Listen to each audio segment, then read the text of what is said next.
Datuk Dr. Haji Zahasan Muhammad. Assalamualaikum warahmatullahi wabarakatuh.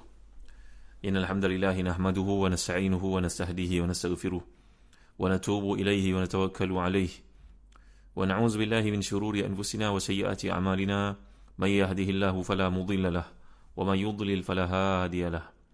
Allahumma salli wa sallim wa barik ala Muhammad wa ala ali Muhammad kama sallaita wa sallamta wa barakta ala Ibrahim wa ala ali Ibrahim fil alamin innaka Hamidum Majid. Amma ba'd. Muslim Syuhud Al-Hati dan dikasih sekalian, kita masih lagi pada ayat 29 daripada surah Yusuf. Sekali tuan-tuan memiliki tafsir Ibn Katsir, itu yang terbaik, sila lihat pada jilid yang keempat, muka surat 566. Iaitulah firman Allah SWT, A'udzubillahi minasyaitanir rajim. Yusuf wa'arid an hadha wastaghfiri li dhanbik innaki kunti minal khati'in. Maksudnya, hai Yusuf, berpalinglah dari ini, dan kamu, wahai isteriku, mohon ampunlah atas dosamu itu, kerana kamu sungguhnya termasuk orang-orang yang berbuat salah. Al-Imam Al-Baghawi menyatakan dalam tafsirnya berkenaan dengan mengapa Allah Taala menyebut di sini atas lisan Aziz Misr yang berada dalam keadaan kesebersalahan itu, melihat isinya ditangkap basah, innaki kunti minal khati'in. Kenapa beliau tidak mengatakan innaki kunti minal khati'at? Bukankah ini melibatkan kepada orang perempuan? Sama kesnya dalam ayat-ayat Allah SWT, contohnya surat Tahrim, bila Allah menceritakan tentang isteri kepada Fir'aun itu, wa kanat minal qanitin. Begitu juga dalam surah An-Naml, innaha kanat min qaumin kafirin. Bila Allah menceritakan tentang Malika Sabah itu, iaitu yang disebut namanya sebagai Balqis, maka dalam surat Tahrim Allah mengatakan sungguhnya dia di kalangan hamba-hambaku yang tunduk patuh, qanitin. Allah tidak mengatakan wa kanat minal qanitat. Dan bila mengisahkan tentang Balqis itu, innaha kanat min qaumi kafirin, tidak dikatakan pula innaha kanat minal kafirat. Mengapa kan demikian, tuan-tuan? Penjelasan oleh Imam Al-Baghawi, kerana dalam kes seperti ini, sifat yang ada pada lelaki itu dia lebih dominan. Jadi bila menyatakan tentang rasa bersalah itu yang memang muncul dalam dirinya, bahawa si suami ini dalam keadaan tidak mampu untuk menghiburkan isinya atau tidak mempunyai kelakian yang sepenuhnya, yang telah kita bincangkan, bahawa sekarang dia timbul rasa sebersalah itu. Lalu beliau mengatakan bahawa isinya dalam keadaan ini tersilap, termasuk seperti orang lelaki yang memang terlibat dalam perkara-perkara semikian. Jadi perkara itu seolah-olah tak dapat dielakkan. Dan saya telah terang kepada tuan-tuan dari pandangan para ahli tafsir, contohnya dari tafsir Zaini Masir Imam Ibn Jauzi, begitu juga dari tafsir Imam Al-Maturidi berkenaan dengan suruhan untuk istighfar kepada Allah SWT. Kemudian datang ayat yang berikutnya, iaitu ayat yang ke-30, firman Allah SWT, A'udzubillahi minasyaitanirrajim. وقال نسوة في المدينة امرأة العزيز تراود فتاها عن نفسه قد شغفها حبا إنا لنراها في ضلال مبين. Dan wanita-wanita di kota berkata, isteri Al-Aziz menggoda pelayannya untuk menundukkan dirinya kepadanya. Sungguhnya cintanya kepada pelayannya itu adalah sangat mendalam. Sungguhnya kami memandangnya dalam kesihatan yang nyata. Sekarang dari mauqif yang berlaku di antara Zulaikha, Nabi Yusuf AS, kemudian Syahid, kemudian Aziz Misr, 4 orang, sekarang dah masuk pihak yang kelima.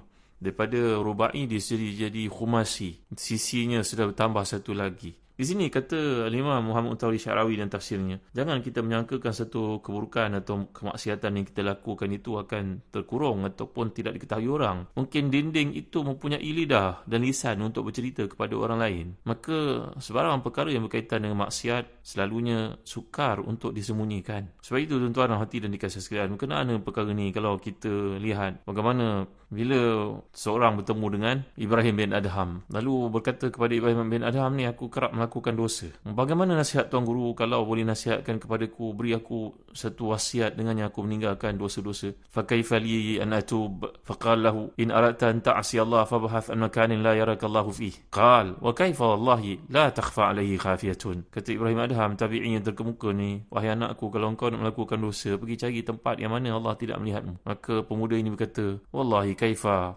la takhfa alaihi khafiyatun. Mustahil wahai Tuan Guru, seorang itu boleh berada di tempat yang tersembunyi Allah SWT di situ. Allah tak nampak apa yang dilakukan. Qala fa kaifa ta'sillah wallahu yaraka wa huwa nadhirun ilaika. Bagaimana engkau melakukan dosa anakku dalam keadaan Allah melihatmu? Qala ya haza in aradta an ta'si Allah fala ta'kul min rizqih. Kata Ibrahim bin Adham lagi dengan kata-kata yang penting ini, kalau begitu engkau tak mampu menyembunyikan dirimu daripada Allah, tak ada benda pun tersembunyi darinya, sekarang aku nasihat engkau, kalau engkau nak makan, kau pastikan makanan itu bukan rezekinya. Lalu jawapan jawapan pemuda ni, wa min aina akul wal arzaqu kulluha biyadillah wa hiya minallah. Tuan guru, macam manalah saya nak makan sedangkan rezeki itu semuanya di tangan Allah, semuanya ketetapan Allah juga. Qala ma tastahi minallah ta'kul min rizqihi wa ta'si wa huwa yarak. Anakku, kalau begitu engkau sanggup, engkau tak malu ke makan rezeki daripada kurniaannya, lepas tu engkau melakukan maksiat padanya? Maka dia berkata lagi, kalau begitu, in aradta an ta'si Allah tabaraka wa ta'ala fala taskun fi ardih. Ada lagi peluang yang ketiga, iaitu kalau engkau nak melakukan dosa, pergilah duduk di tempat yang bukan buminya, bukan miliknya. Jawapan orang itu, wa aina askun ya syekh wal ardu kulluha lillah. Manalah aku nak tinggal, wahai tuan guru, tuan imam, semua bumi ini milik Allah SWT.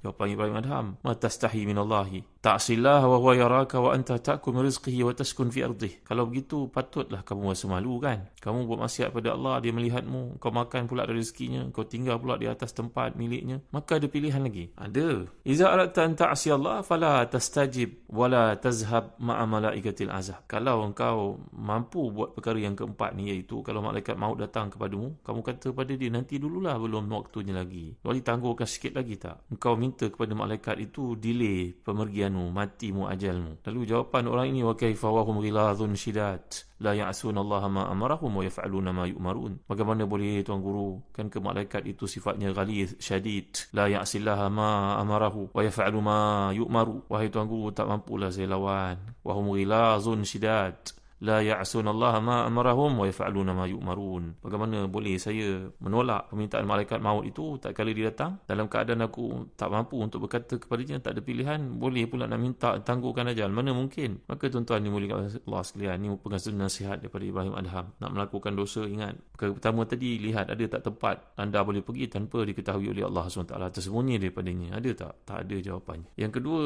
buatlah maksiat dalam keadaan Allah tidak melihat kepada anda, kepadamu, boleh tak? Jawapannya tak boleh. Yang ketiga, buatlah maksiat dalam keadaan makan, tapi makan jangan ambil daripada rezekinya, semua itu rezekinya, tak boleh juga. Yang keempat, kalau nak buat maksiat, jangan tinggal di atas muka buminya, memang tak boleh juga. Yang kelima, nak buat maksiat, ada pilihan lagi. Nanti malaikat maut datang, kata kepadanya, tangguh dulu, mati saya, belum waktunya, nanti dulu. Takkan ada yang mampu buat demikian. Maka inilah dia pilihan untuk melakukan maksiat atau meninggalkannya. Jadi dalam ayat ini, bila menceritakan tentang tiba-tiba perkara itu tersebar ke seluruh pelosok Amsar, dan dikatakan oleh Al-Imam Al-Baydawi dalam tafsirnya bahawa yang terlibat untuk menceritakan perkara ini adalah mereka yang bekerja di istana. Siapakah mereka yang dimaksudkan itu? Ini menyebut bahawa yang pertama merupakan isteri pada pengawal di sana, yang kedua isteri tukang masak di sana, isteri tukang pembuat roti, isteri pengawal penjara, dan isteri kepada penjaga kenderaan diraja, kenderaan orang besar, bangsawan aziz ini. Ini banyaklah disebut oleh para ulama mufassirin, tapi takkanlah itu terhad kepada mereka sahaja, kerana isteri para pembesar ni pun tentulah ada majlis-majlis perhimpunannya. Mungkin secara tak langsung dia menceritakan, kerana orang yang melakukan kesalahan itu kadang-kadang dia sendiri menceritakan kesalahannya tanpa diminta oleh orang lain. Tambahan pula, kalau berada di pangkat yang besar seperti itu, kadang-kadang banyak tempat yang dianggap sebagai menyimpan rahsianya, tetapi tidak begitu. Akhirnya dari satu pihak kepada yang lain tersebarlah berita itu seperti yang digambarkan oleh Allah Subhanahu Wa Taala di sini. Wa qala niswatun fil Madinah. Kalau kita belajar bahasa Arab seperti yang disebut oleh Al-Imam Samin Al-Halabi dalam tafsirnya, menjelaskan bahawa kataan yang digunakan oleh Allah di sini niswatun. Niswatun wazannya fi'latun. Niswatun ini kalau kita pelajari dari sudut bahasa Arab, ia merupakan jamak qillah. Jamak dalam bahasa Arab ni ada jamak qillah dengan jamak kathrah, tuan-tuan. Dengar baik-baik ini. Ini disebut dalam bahasa Arab bahawa nisa adalah jamak pada imra'atun, mar'atun. Ini satu perkara yang pelik bahasa Arab kerana ia bersifat sama'i, iaitu niswan ni jamak daripada mar'ah. Kalau macam an-nas jamak kepada insanun, nampak ada juga kaitan dekat. Tapi kalau imra'atun tukar jadi niswatun, ini jauh sangat. Wazannya adalah seperti sibyah, fi'la sibyah, jamak pada sabi, juga jamaknya sibyan, juga di sibyah, sibyah ataupun ghilmah, jamaknya ghilman juga. Ini bahasa Arab punya kehebatan, dia punya complicatednya bahasa Arab ni, tuan-tuan. Jamak itu ada qillah dan juga kathrah, maknanya jamak sedikit dengan jamak banyak.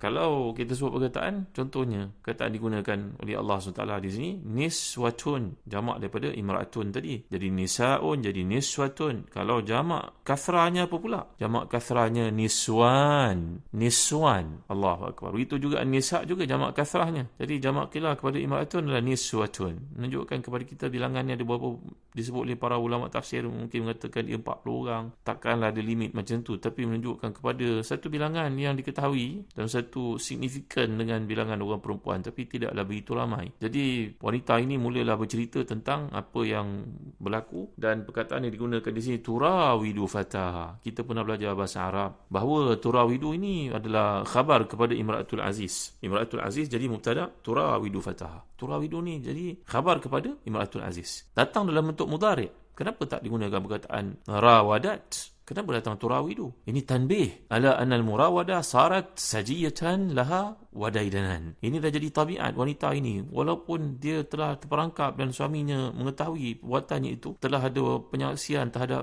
kesalahannya itu, tapi dia masih tidak berputus asa, masih lagi kekal dengan sikapnya itu, berusaha untuk memperdayakan Nabi Yusuf AS, dan cerita itu sekarang sudah tak tersembunyi lagi. Jadi penggunaan perkataan turawidu yang merujuk kepada versi mudhari' di sini berbeza daripada madhi. Madhi menunjukkan kepada benda yang telah lepas dan benda yang tahakkuk. Tapi kalau merujuk kepada mudhari', maknanya benda itu bersifat berterusan.